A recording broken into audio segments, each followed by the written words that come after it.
Hello, and welcome to the Channel of Stories. Dear listeners, before we start the story, please subscribe to the channel and give this video a like and share in the comments where you are from. Thank you. Here we go.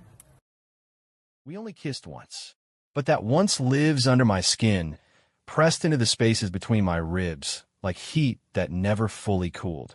I still feel it when I wake in the middle of the night to silence, so thick it could smother. I feel it when I lean into my fiancé's shoulder and know, with aching certainty, that I will never tell her about the moment that changed everything. It's been 3 years. She was my best friend's wife. But before that, before all of it, she was something else. She was a conversation waiting to happen. A shared glance across a grad school lecture hall. A worn denim jacket with frayed sleeves and dog-eared paperbacks with whole chapters underlined in blue ink. She'd sit on the quad lawn with a chipped thermos and the kind of focused intensity that made everything around her dim just slightly. Back then, I didn't know how to move towards something that moved me. So I stayed quiet. She never seemed to notice me. Not really. Or maybe she did, but I was the guy who always hovered a few seconds too long, always one breath away from asking, but never asking.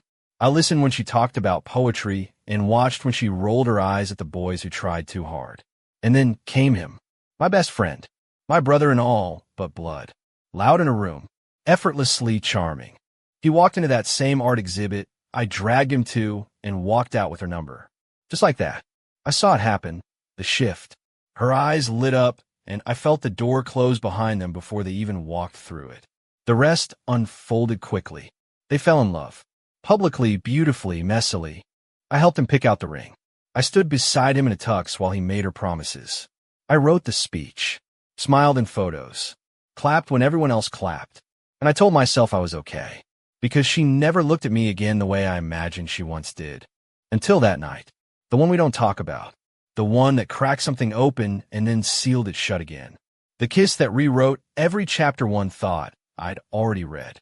He always moved like the world owed him a spotlight. We were opposites in every way.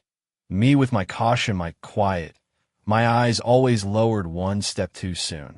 Him, he turned every room into a stage, made people laugh without trying, carried confidence like cologne. She noticed him immediately. It was an art opening, something abstract with too much white space and not enough warmth. I invited him last minute, thinking he'd be bored. Instead, he found her standing near a sculpture that looked like rusted sorrow. I was mid-sentence when she looked past me, and something changed. It was subtle, but undeniable, like the gravity between us shifted. Her body turned. Her smile reset. Her gaze locked onto him. And for the first time since we met, she didn't glance back to me. They started talking. Something about street art in Berlin. I stood there holding a plastic cup of white wine like a fool, nodding at a conversation I was no longer part of. That was the moment. The switch. I didn't lose her then, because I never had her. But I lost something I hadn't realized I'd been holding. A fragile, stupid hope. He asked me later what I thought of her. She's amazing, I said. You should have called dibs, he joked. I laughed. Of course I did. They moved fast. Coffee became dinner. Dinner became weekends. A year later, they moved in together. Another year, and he proposed. He did it in Central Park with a string quartet he found online and a photographer hidden in the bushes. I was his best man. I helped him pick the tie that matched her eyes, wrote a toast that made people cry, posed in every photo with a practiced smile and a stomach that felt like it was slowly turning to glass. She glowed that day, absolutely radiant. And when she walked down the aisle, she looked straight at him, not once at me. It's strange how grief can wear a tuxedo. How love doesn't need to die to haunt you. At the reception, she hugged me. You're such a good friend, she said. And I thought, if she only knew how much of me I left in that sentence. 3 years later, he was in New York for work. A tech conference or some investor pitch. I can't remember. What I do remember is the ache of a Thursday night with no plans and too much nostalgia. I found myself outside the old open mic spot, the one we all used to haunt in grad school. It hadn't changed much. Same dim lighting, same mismatched chairs, same scent of burnt espresso and spilled hope. I walked in alone, and there she was, sitting at a small table in the corner, a half-finished glass of red in front of her, thumb running along the spine of a familiar paperback. She looked up and froze just for a second, then smiled. "Of all the gin joints," she said, half laughing. I sat across from her before I could think better of it. We didn't mention his name, didn't talk about the years. It was like we had stepped into a pocket of time untouched by everything that came after. We talked about books, about work, about how hard it is to make new friends in your 30s. She told me their kids were thinking about dogs. I told her I still couldn't keep a plant alive. She laughed. God, that laugh. It made something shift in me. Not new, just resurfaced. Then someone went on stage and read a poem.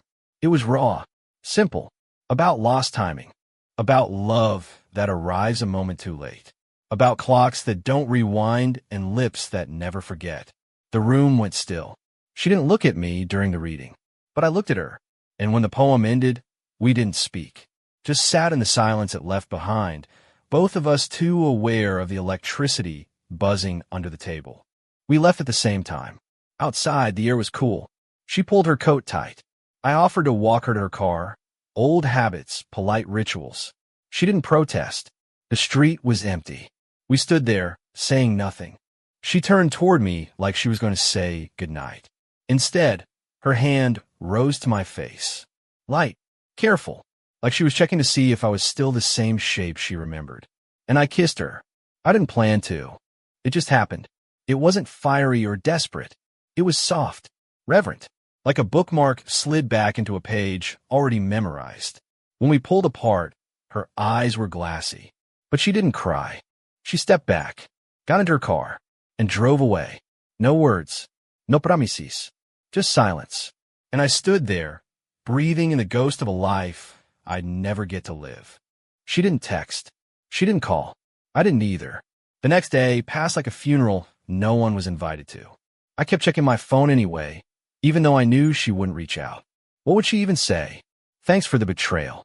Thanks for making me feel like myself for 1 second too long. I sat in my kitchen with coffee gone cold, playing the moment over and over. The kiss wasn't long. It wasn't even perfect, but it was true. And sometimes, truth doesn't need more than a heartbeat to leave scar. For a while, I wondered if she'd confess to him, if she'd tell him what happened outside that open mic, how her best friend kissed her and she didn't pull away.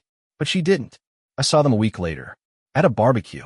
She laughed at his jokes, kissed his cheek, passed the baby monitor between the guacamole and the grill like nothing had changed. And maybe for her, nothing had.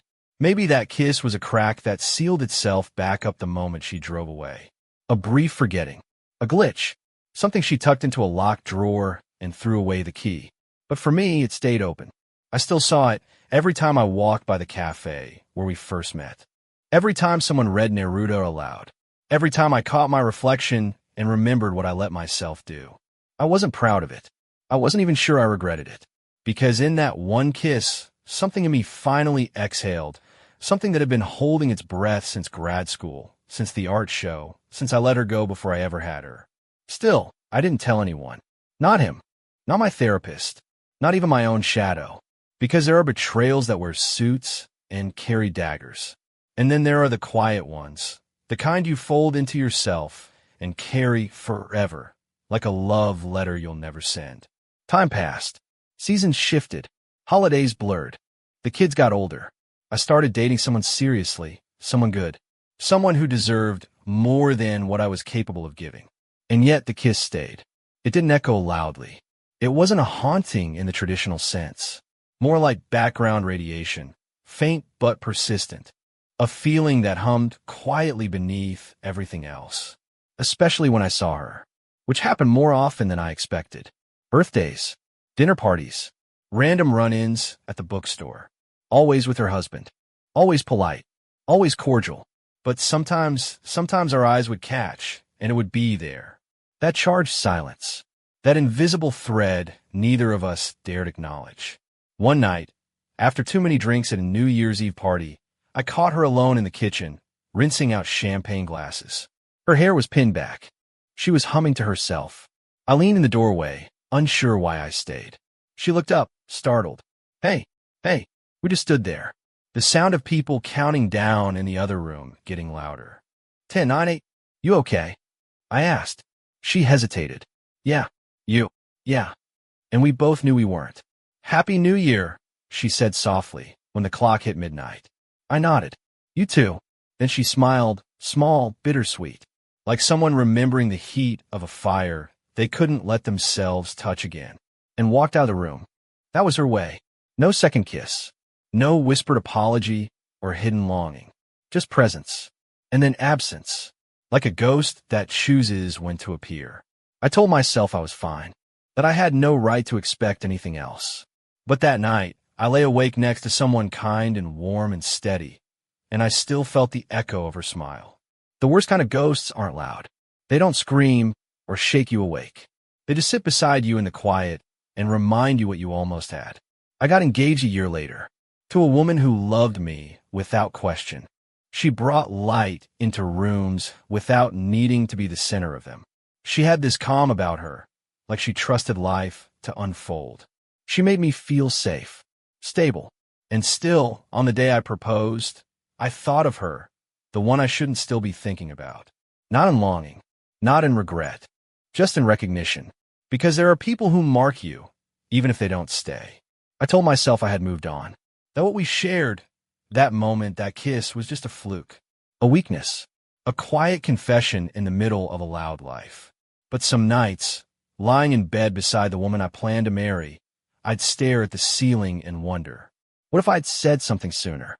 What if I'd fought for her when I had the chance? Would she have chosen me? Or was I always meant to be the side character in her love story? Those thoughts didn't last long. I pushed them down the way people do with truths they don't want to be true. I focused on wedding venues, on joint accounts, on registering for dishware I didn't know how to pronounce. But the kiss, it lingered, especially in quiet moments, especially in bookstores, or when I passed by the park where we once sat on a bench and argued about whether anyone ever truly gets over their first love. She said yes. I said no. We never settled it. And now, I think maybe we were both right. Because I love the woman I'm with. But I still dream about the one I left behind. And some dreams feel like memories wearing better clothes. It happens when I least expect it.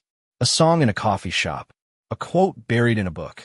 A flicker of movement in a crowd that reminds me of the way she used to walk. Always like she was being pulled by something just out of view.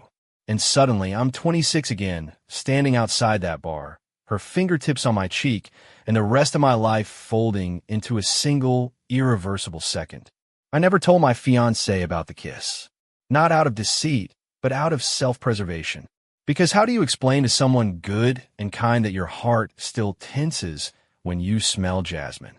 That you still count the ways you could have been someone else's mistake? I kept it locked inside, convinced that if I didn't speak it aloud, it would fade. It didn't.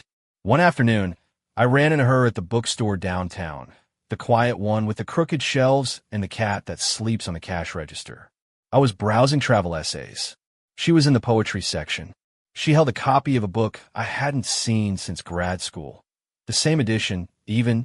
I recognized the coffee stain on the spine. Her thumb was resting on a page I knew by heart. I didn't mean to stare. She noticed, smiled, closed the book. Funny how the past shows up, she said. Yeah, I replied, like it never left. We didn't say more. Didn't need to. She paid for the book, walked out. I stood there with my heart in my throat, the words of that old poem echoing through me like a bell I hadn't heard in years. Some loves don't end. They just shift. I didn't buy anything that day. Just walked home in silence, wondering if maybe we were both the ripple in each other's lives, the soft disturbance in what was supposed to be still water. Some people drown in those ripples. Others learn to float. But me? I'm still deciding. We never ran away together. Not even once. It was never an option, not really. Not in the kind of life we built. Hers with the kids and the neighborhood potlucks and the husband who never stopped loving her. Mine with my curated apartment, the wedding invitations in the mail, and the quiet guilt I carried like a second heartbeat. But the thought was there, a lingering shadow at the edge of every major decision. What would happen if we just left? No notes, no explanations, just a car, a highway, and the luxury of being selfish for once. We never spoke about it, but some silences are louder than conversations. One fall evening, we were at a mutual friend's dinner party, the kind with string lights and acoustic playlists and too much Pinot Noir. Our partners were in the kitchen. We stood on the back deck, shivering under a shared throw blanket someone tossed over us as a joke. She was looking at the sky. I was looking at her. "I ever tell you," she said softly, "that you were the first person I ever share that poem with?" I hadn't thought about that in years. "You didn't," I said. She nodded, eyes still on the stars. "I always thought you understood it more than anyone else." "What changed?" She glanced at me then, just for a moment. I didn't want to find out. Then someone called our names, and the spell broke. But I thought about it all night. The way I didn't want to find out sounded so much like I already knew. We didn't leave. We didn't throw our lives into the wind and chase the story we never got to write. We chose the safe thing, the right thing. And most days, that's enough. But every now and then, I still catch the smell of her shampoo on someone else in a crowd, or hear a line in a poem that sounds like us, like what we almost were. And I wonder if we made the right kind of mistake, or the wrong kind of sacrifice. Every year, on the anniversary of that night, the kiss, the silence, the almost, I find myself drawn back to the bar. Not intentionally, not at first. It starts as a restless feeling, a weight in my chest that builds over days. Then I find myself walking in the direction of that old place, like gravity's pulling me there, like memory has muscle. I sit in the same booth, order the same drink, pretend I'm just killing time. She never shows. Not once. I don't expect her to. I don't think she even remembers the date. Or maybe she does, and she chooses not to come. Not out of cruelty, but out of clarity. Still, I show up. Because some memories deserve a vigil. Because some versions of ourselves only exist in one place, and if we don't visit them now and then, they disappear. Sometimes I imagine what would have happened if she had kissed me first. If she'd reached out in the years after. If we had been braver, or more reckless, or just dumber. But those thoughts don't last long. I look in the mirror behind the bar and see a man who has built a life, who's learned how to carry both love and loss in the same pocket, who knows that longing doesn't always mean you're in the wrong place. Sometimes it just means you once found a home in the wrong time. That bar has become a confessional without a priest, a church without hymns. I leave without finishing my drink. Every year, I feel lighter and heavier at the same time. I go home to the woman I chose, the woman who chose me back. I kiss her on the forehead while she sleeps and crawl in a bed, careful not to wake her. But in those moments, just before sleep takes me, I still feel her, the other her, like a mirror just out of reach. Not a regret, not a promise, just a reflection I never got to step into. She was my best friend's wife. That's the line I start with every time the memory tries to become more than it was. We only kissed once. It was brief, tentative, the kind of kiss that knows it shouldn't exist, but happens anyway because the ache of not doing it is worse than the fallout of having done it. It wasn't hungry or desperate. It was quiet, reverent, like two people touching a wound they know will never fully heal. And it changed nothing. And it changed everything. She stayed married, had children, built a life that, from the outside, looked like it belonged in a magazine. I got engaged, learned to love someone who didn't feel like a compromise, even though part of me still feels like a question left unanswered. We went back to our roles, our smiles, our polite silences, and no one ever knew, but I knew. She knew, and sometimes knowing is its own kind of intimacy. We never spoke of the kiss again, never alluded to it. But there were moments, quick glances, pauses in conversations, where it lived like a shadow between us. Not heavy enough to carry, not light enough to forget. I think about it less now, but when I do, it still feels the same, like something unfinished, like a page torn from a book I'll never find again. There's a part of me that still believes we were meant for each other in another life, one where timing wasn't a villain and silence wasn't a survival tactic. But this isn't that life, and I've made peace with that, because sometimes love doesn't ask to be fulfilled. It asks to be remembered, and we do, in our own ways, in quiet glances and unread poems, in the soft ache of what we almost had. We only kissed once, But once is enough to remember forever.